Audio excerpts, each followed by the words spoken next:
அனைத்து ஆசிரியர்களுக்கும் வணக்கம். நாம இந்த வீடியோல ட்ரான்ஸ்ஃபர் அப்ளிகேஷன் எப்படி எமிசி வெப்சைட்ல பண்றது அப்படிங்கிறத பார்க்கலாம்.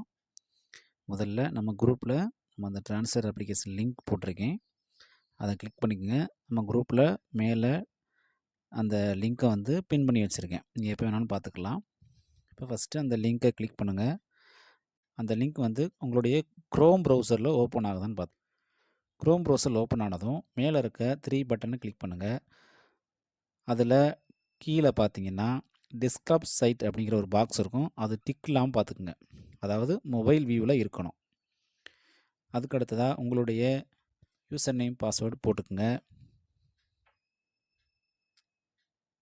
நீங்கள் கொடுத்து லாகின் பண்ணதும் மேலே 3 லைன் இருக்கும். அதை கிளிக் பண்ணிக்கோங்க. அதில் மூணாவதாக இருக்க அட்மின் அப்படிங்கிறத கிளிக் பண்ணிங்கன்னா ஃபஸ்ட்டு ட்ரான்ஸ்ஃபர் அப்ளிகேஷன் அப்படிங்கிற ஒரு ஆப்ஷன் வரும். அதை கிளிக் பண்ணிக்கோங்க. கிளிக் பண்ணதும் இதான் அப்ளிகேஷன் ஃபார்ம். ஃபஸ்ட்டில் இருக்க கலந்தாய்வு அப்படிங்கிறத செலக்ட் ஏ கவுன்சிலிங் கொடுத்துக்குங்க. கொடுத்ததும் 3 ஆப்ஷன் வரும். ஃபஸ்ட் ஆப்ஷன் வித்தின் பிளாக், ரெண்டாவது ஆப்ஷன் வித்தின் ரெவென்யூ டிஸ்ட்ரிக்ட், மூணாவது ஆப்ஷன் டிஸ்ட்ரிக்ட் டு டிஸ்ட்ரிக்ட். அதாவது இந்த முறை கல்வி மாவட்டத்திற்குள் உள்ள அந்த ஆப்ஷனை எடுத்துட்டாங்க ஒன்றியத்துக்குள்ளே. அதுக்கடுத்து மாவட்டத்திற்குள், அதற்கடுத்ததாக மாவட்டம் விட்டு மாவட்டம் 3 ஆப்ஷன் தான் இருக்குது. நீங்கள் எதில் கலந்துக்கிற விரும்புகிறீங்களோ அதை கிளிக் பண்ணிக்கோங்க. இல்லை நான் 3மே கலந்துக்கிறேன் அப்படின்னா 3ஐயுமே நீங்கள் ஒரே நேரத்தில் கிளிக் பண்ணிக்கலாம். இப்போ இந்த முறை போன வருடம் ஒவ்வொரு கலந்தாய்வுக்கும் ஒவ்வொரு முறை நீங்கள் கிளிக் பண்ணி சப்மிட் கொடுக்கணும். எல்லாத்துக்குமே ஒரே அப்ளிகேஷன் தான். அதை கொடுத்து க்ளோஸ் பண்ணிக்கோங்க.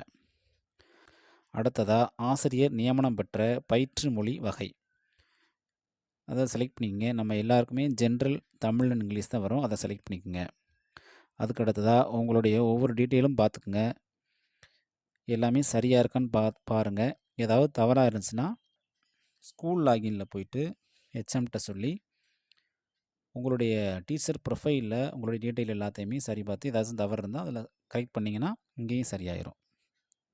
அதுக்கு அடுத்ததாக டிடிஓ கோட் நம்ம குரூப்பில் போட்டிருக்கேன்.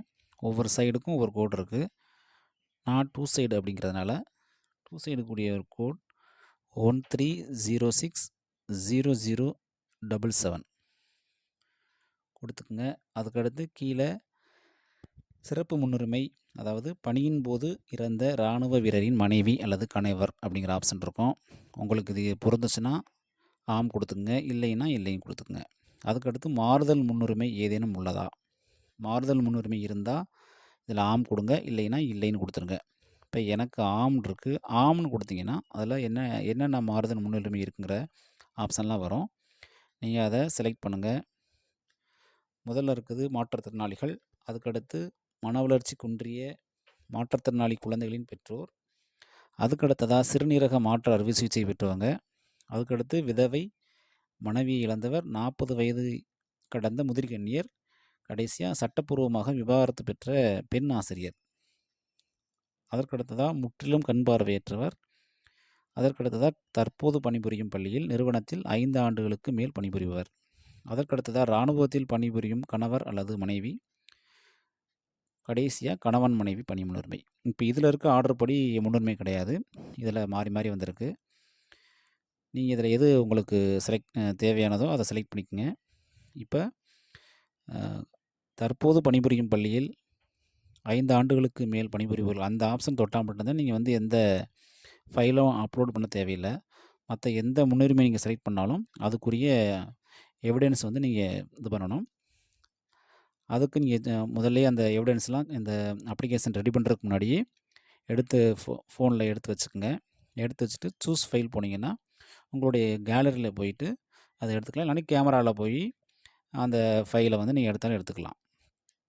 அதுக்கடுத்து முதலில் பணியில் சேர்ந்த பதவி, அதுக்கடுத்ததாக முதலில் பணியில் சேர்ந்த பதவி அதை செலக்ட் பண்ணிக்கோங்க. இப்போ 2 பதவி தான். செகண்ட் கிரேட்னா எஸ்ஜிடி போட்டுங்க, பிடினா பிடி போட்டுருங்க.